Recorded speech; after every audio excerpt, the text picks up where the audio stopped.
Three, two, one. What's up, everyone? Welcome back to the channel. It is me, Ludo/Reactor, and in this video, I'm going to share my final thoughts about the show Ironheart. I made a video prior where I discussed the first 3 episodes, so that's available on my channel as well. And this one, I'm just going to discuss the last 3 episodes because now episodes 4 through 6 are out as well, so now we can discuss the show in its entirety. I've never really done this before, discuss the show in its entirety. Usually just discuss the first 2, 3 episodes and then leave the rest up to you guys. But this time, I'm like, you know what? Because the show needs more discussion, at least for me, anyways, just to say what happened here, right? So, episode 3 had ended where Riri Williams had realized, the consequences of her actions and what was going to continue on from here. And that was the one where I believe John had died, right? So, last 3 episodes, let's discuss, right?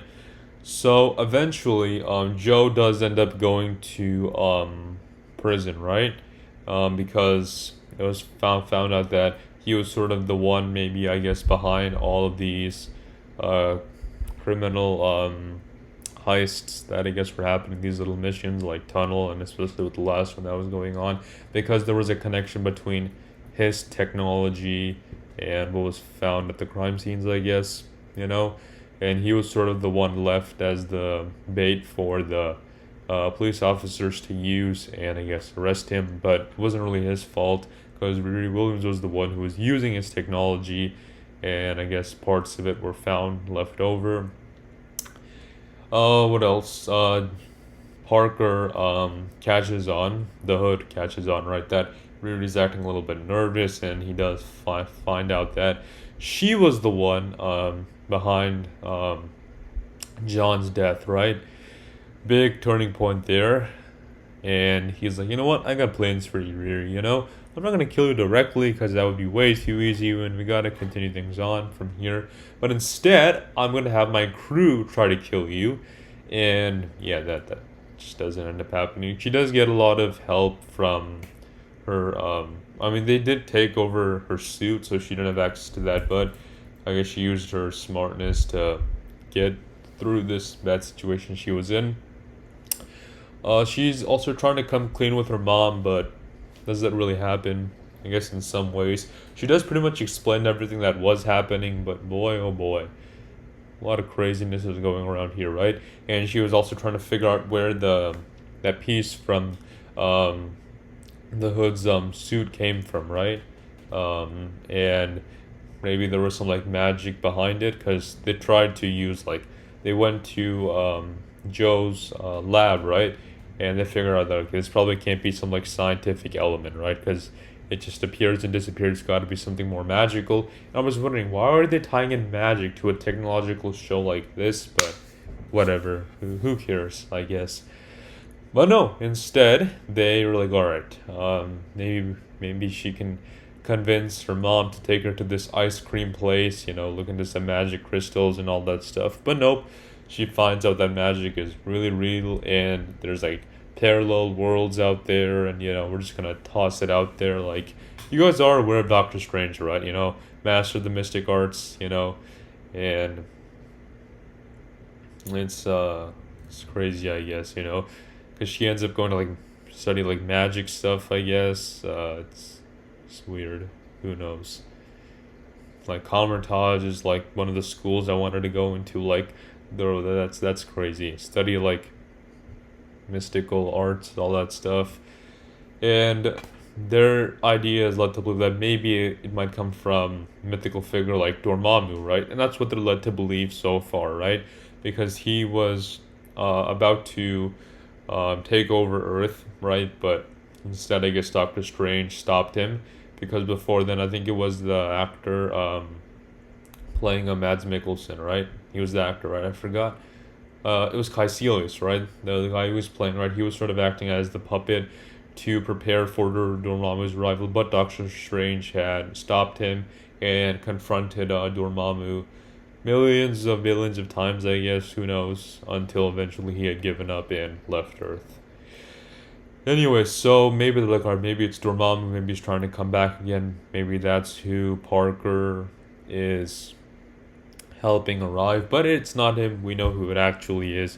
We find out that it is none other than Mephisto, but we'll get into that in a little bit. So Riri is trying to take control of her suit again. She understands that Natalie is an AI figure. She's someone created from her memories, but she can stay. I guess she gets more comfortable with her. She does try to show her to Xavier, but I guess from his standpoint, he doesn't feel as excited knowing that she's in this form. But I mean, I guess it makes sense. I guess for Riri, it might be like her coping mechanism. Like, it's not actually her, it's more so just the memories of her, but she can still, act and give responses like the actual Natalie would. But instead, they turn Natalie into some sort of AI acronym. Who even knows? It's wild. But Xavier being him, and I can understand that because that was his sister who he cared for a lot, knowing that there was like this drive-by shooting which had happened, which had led to her death. And for him, it was just like a really big, sad point in time. But we were trying to make a comparison, like this is similar to your mixtape, right?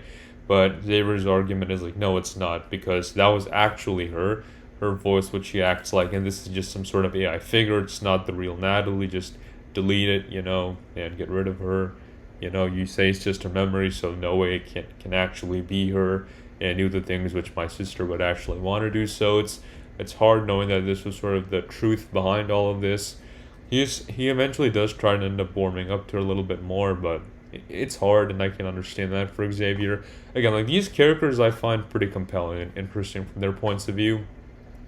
Of course, Natalie does feel sad about it, and she also dips for a little bit, but eventually she does, I guess, come back. Because I think the reason why this whole meetup happens is Natalie gets in the suit. She alerts Xavier because this was, I think, right after Riri was panicking a lot. Right after she realized all these people were after her, and she did that crazy flip with the car, in which the people were chasing after her with. It was crazy. Right. Because I think Slug was in the car, right? She was chasing her, right? Yeah, it was crazy, all this stuff that was going on.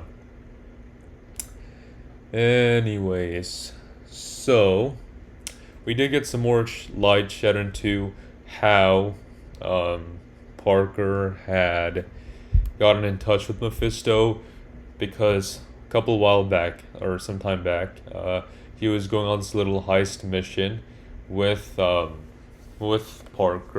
not with Parker and John, right? They were on this little mission, and Parker was about to be caught, right? But instead, he was, I believe, saved by the guy. I've forgotten Mephisto's real name. I'm just gonna call him Mephisto. I think that's all he was really going by. But he was like, I got a little deal for you, right? Parker reveals to Mephisto that, my wish, I guess, is to become stupid, disgusting, filthy rich, because, like, my father kicked me out of the house. My mom was gone. He didn't want me anymore. At like 12 years old, he's really just been on his own. And I guess he just wanted money, sure. He basically does a deal with the devil there.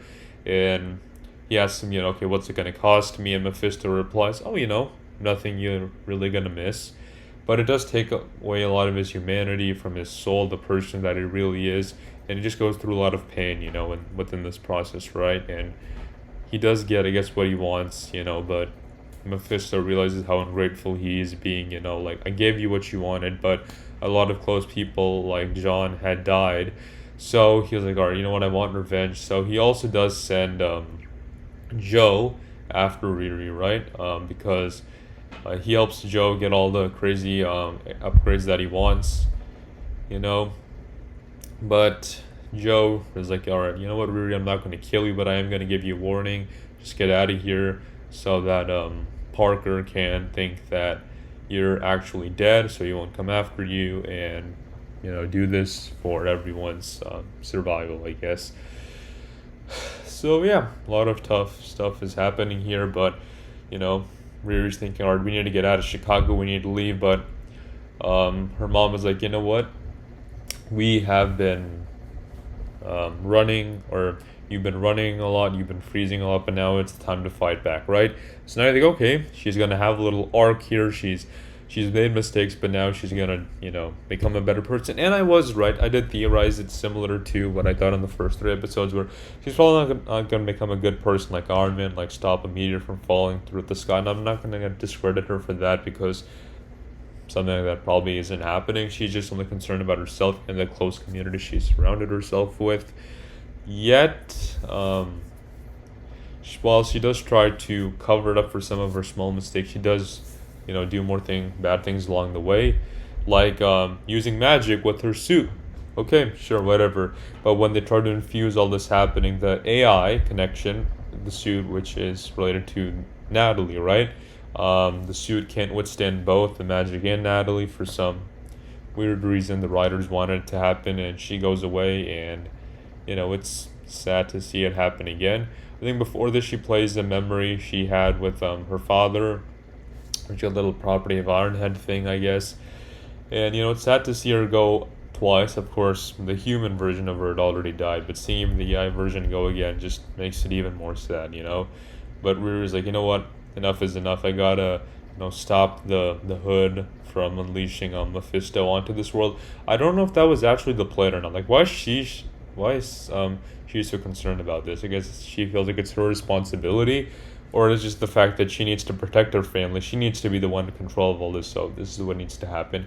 And that's when you sort of start to realize where Riri's sort of the one who is trying to be a protector, but too much, where she's willing to let all of this, not all, like some pain happen in order for her goals to be achieved, right? Because at the beginning she felt like she was powerless to stop the death of her stepfather and Natalie, right? So ever since then, she's like, all right, I need to build something protective. I need some equipment. I need to build like an Iron Man suit. So she goes to MIT because of how smart she is, but because of her obsession over this project and all this grant money she's using and all these things that she's done, while it does get her expelled from MIT and kicked out, it sort of shows that even at this stage, she's still not learning from her lessons, because sure, I guess you could build the best Iron Man suit possible, but like, what's next? Stop the Hood from doing what he's doing, I guess. And I guess in her mind, releasing Dormammu onto this world, it's crazy. Whatever. She needs to realize, all right, I need to separate the Hood from Parker, and that becomes her personal mission from then on. Also, Joe is gaining, I guess, more confidence and more strength. He is about to confront his neighbor, right? I don't think a lot of people liked his neighbor. She was not a good person at all. She was the one being mean from the beginning. She did things like, oh my gosh, you're like a criminal, like what are you doing here? I knew you were no good. What are you doing in this neighborhood? You're the one poisoning all these people around here. I can't believe you're the father of the amazing person, Obadiah Stane. Obadiah Stane was a horrible person, but I guess no one knew that. Did Tony not decide to make it public that Obadiah was the one who tried to kill him? Like, what's up with that? Shouldn't that be like public information? But no, people still think that Obadiah Stane was, I guess, worked with Howard Stark and was like a mentor to Tony, I guess. Like, did Tony not decide to make all this information public that like he was the real bad guy? He was the one who had sent him to the Ten Rings and all the stuff that had happened. Like, what was all that about? I wasn't entirely sure, but whatever. Because the truth was, he was trying to kill him. That's like what the ending of Iron Man 1 was all about. Do we not have like footage of that? Like, there must have been like some cameras or something, right, like around where Tony was living. But I guess whatever. We find out that Parker has taken control of Joe, and he can pretty much do whatever he wants. Like, if he wants him to kill someone or knock someone out, whatever. He's basically taking command over him because he's like, alright, you wanted to become super powerful, I give you that, but now you're my minion, whatever. So he takes him to confront his father, and that's what I was wondering, what place are they breaking into? Because his father has all these security, these guards, trying to protect him, I guess, but Joe just comes in and just knocks them all out, like, whatever. It's crazy. I mean, he is super equipped. He has the technology to do so. Insane. And that's where Parker confronts his father, and his father's like, you know what? I didn't want you. Your mother died. I abandoned you when you were 12, got you out of the house, and now you're here. And then he has paper with him to, if he signs that paper, then he pretty much gets the house and other properties as well. He's like, it's all there, boilerplate, like, sure, whatever, I guess. This is what he wanted, sure. To become stupid, disgusting, filthy rich, and Mephisto was willing to help him with it, but he was sort of becoming a little bit ungrateful towards the end, where he realized, I have all this to me, but, he fired his team when he found out, who he treated like family, that they were becoming angry about all these decisions they were making. He was becoming more reckless, after what happened with Riri and what happened with John. And he's like, all right, you know what? If you guys don't trust me anymore, then leave. And it was just him and Joe eating that horrible buffet left over with, a lot of weird animals, kids, um, babies, meat. It was super weird to see all that. Um, but anyways, he decides he wants more, so he decides to summon Mephisto and have another talk with him about how he wanted even more power. So he's like, alright, if you want more, I can give you that, but you're gonna have to do some stuff for me. And while all this is going on, Riri is all equipped, I guess. She had, of course, the team, or not team, I guess just a few people ready and willing to help her. Xavier was there, Natalie was there, but because the suit couldn't handle Natalie anymore, it could only handle the magic, she was gone. Landon was also there, nice to see Landon again. Nice little kid with his wagon, of course. And I don't think he's getting his money back, however much money he was owed. I don't think that's ever going to happen, Um, but anyways, what else happens next? So she's trying to get to Parker, but of course she first has to find Joe, because sure, why not? And she tries to find a way to free him from Parker's spell, because if that happens, then he no longer has to fight her. She finds a way to do so, and then she's like, alright, Parker, be cool. And then Parker's like, do you know all these technological things that are in my body? We're not cool. Is that like a tease for season 2? I'm not sure. It just felt like super generic as ever, Like one of those times where a person, becomes in this position like this because of the hero's actions, and then they're like, you know what, I'm gonna come after you next. Like, alright, sure, whatever, I guess. Um, Crazy to think of that. Art, Ezekiel, what was he called? Ezekiel Stain? Yeah, sure. Whatever you want to make of that. Or Joe, we could just call you Joe. Whatever. So she's now willing to go up against Parker, and then Parker finds out that Riri Williams is still alive, and then he's like, you know what? I knew it. I knew you were not dead. I knew Joe was lying to me. If you want someone dead, then you're gonna have to do it yourself. And so she's like, you know what? The reason I came here, it's not because I want you dead. I just want your hood. Once I get that, I'll be out of your way. And then Parker just starts laughing crazily, like, you want my hood? What is going on here, you guys? It was crazy, of course. But of course, he was, trying super hard to keep track of it. And it was basically like a fight to the death for him, at least, anyways. And of course, multiple times the villain thinks he has the upper hand. He's about to kill Riri Williams, but turns out she was tricking him with like some sort of hologram or something, and she's able to take the hood from him. And Parker's like, "What? What? How did you do this?" Like, alright, oh my goodness, how many times have we seen this play out? Of course, really probably isn't gonna die, but whatever, sure. So she gets the hood, and Parker's begging her, like, no, please give me the hood back. I'm like, nothing without it. But the truth is, if you're nothing without this hood, then you shouldn't have it. Anyways, so after that little exchange happens, she takes the hood from him, and she's about to leave, I guess. And Parker's just there lying, feels super weak and powerless. And, right after that occurs,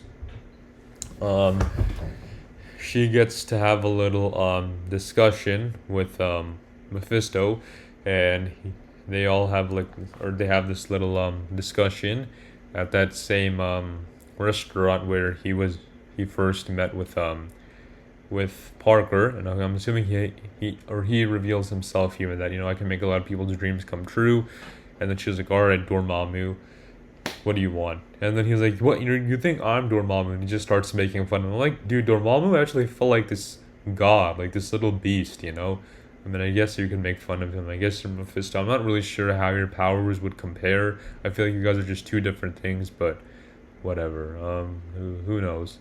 Because this whole time we're thinking, oh, Mephisto's going to show up in WandaVision. Oh, he's going to show up in Doctor Strange the Multiverse of Madness. Oh, he's going to show up in Agatha all along. But no, after 4 years of theories and speculations, now he decides to show up in Ironheart. Who decided to make this happen? They're like, you know what? You don't need a show for him to show up in this. I think my theory was Ironheart was supposed to come out before Agatha all along. I think it just makes more sense for that to be the case. So maybe that's sort of why, maybe not, who knows, maybe that's why they decided to save him for this. I mean, him showing up in Doctor Strange 2 would be a little bit confusing, so they're like, you know what, we needed him to show up in one way or another. And of course, they got Sacha Baron Cohen to play him. Great actor, though, loved him. Dictator, all that stuff. Anyways, so he's out there just making fun of Dormammu and all that. And then Riri's like, alright, if not Dormammu, then who are you? And then he was like, you know what? I go by many names, but you can call me Mephisto. And she's like, alright, does that mean something to me? I'm like, bruh. I mean, I guess not. You don't know who he is, so credit where credit's due. Fine. And then their whole meeting point is basically, alright, Riri, whatever you want, I can give you. So what do you say? And she's like, alright, well, what's this exchange gonna cost me? And he said the same thing, right? Oh, nothing you won't really miss. And we sort of think, okay, what does Riri really want? Money, the best diamond suit ever. But no, what she really wants is her best friend Natalie back. And by back, he was like, oh, you want that to be done? Well, that can certainly be arranged. I can have that be done.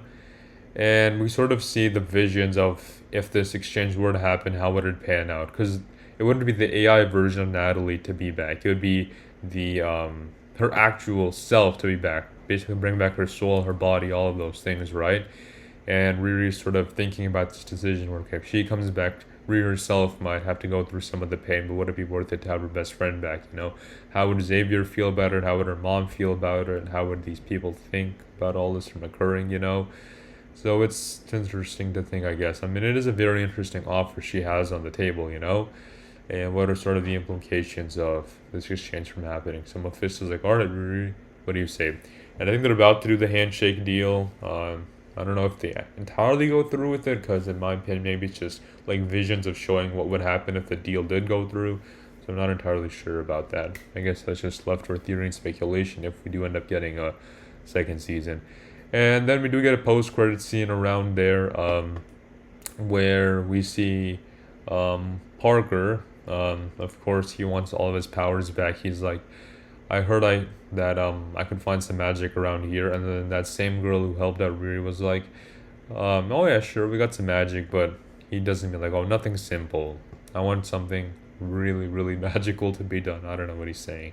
It was something like that.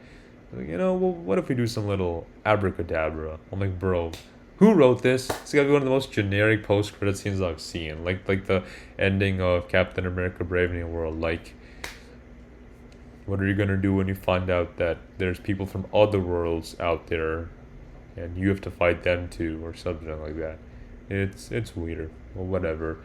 I think Sean Chandler made a remark that this whole show, if you actually think about it, is sort of like the tragedy about Riri Williams, right? Where they don't really give her an arc, not really an origin story. It's not like she's going to become like the successor of Iron Man or follow in her footsteps. No. We've done that with characters like Spider-Man and all these people, right? Instead, what we're doing here is it's flipped. It's more so about the tragedy, like she's a Shakespearean character, right, of Riri Williams, where she makes some small mistakes at first, but she never truly, really learns from them. She's still distant, still keeps to herself. Sure, she's trying to protect everyone, but by not trusting, the right amount of people, she's the one putting into these dangerous places, right? First, she's willing to agree to join Parker, the Hood, and his little gang, right? Which is already the first misstep she'd taken, knowing that maybe she might not even be able to back out, you know?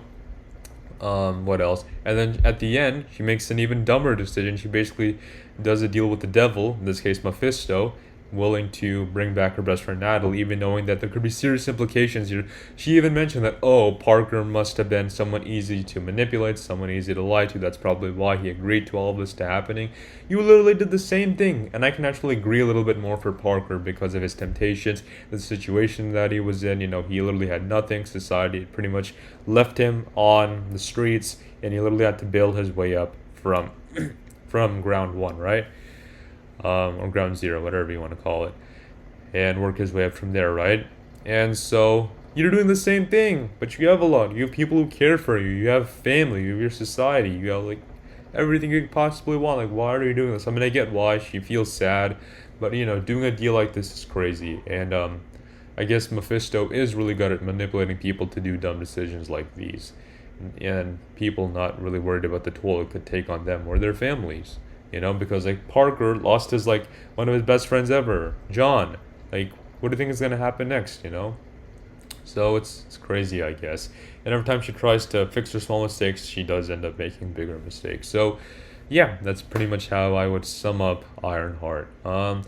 First three episodes, pretty strong start. Again, I like the lies. I like the heists, like Ant-Man vibes, all that. Enjoyed them for sure.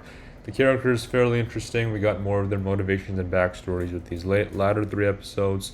And I'm curious to see what's gonna happen next. Is Parker gonna maybe make a new team? You know, carry out a couple more missions, or what is he gonna do next? I'm not sure.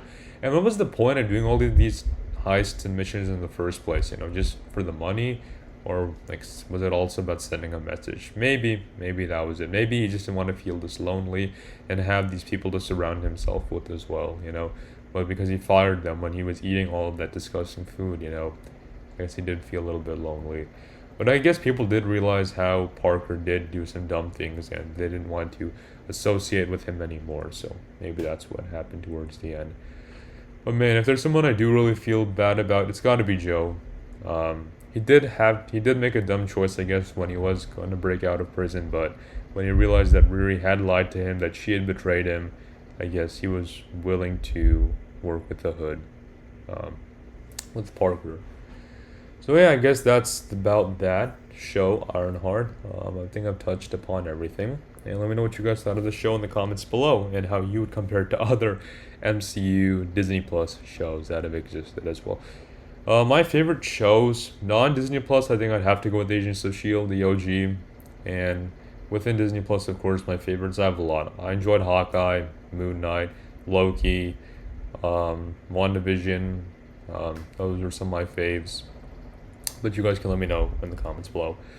But anyways, I'm going to end the video right around here. The show was a show. Not really too much to make out of it. I mean, it did feel super average, so I guess a 6 out of 10 maybe. I think I'd leave it around there. You know, anyways, let me know what you thought about it. Of course, this discussion, super helpful.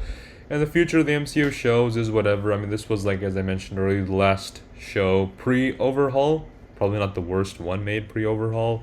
There were some worse ones, like She-Hulk, Echo, I guess, Secret Invasion. Those did have some issues, but whatever. You guys can talk about all that, rank the shows if you'd like to, and discuss all good things related to Marvel and non-Marvel.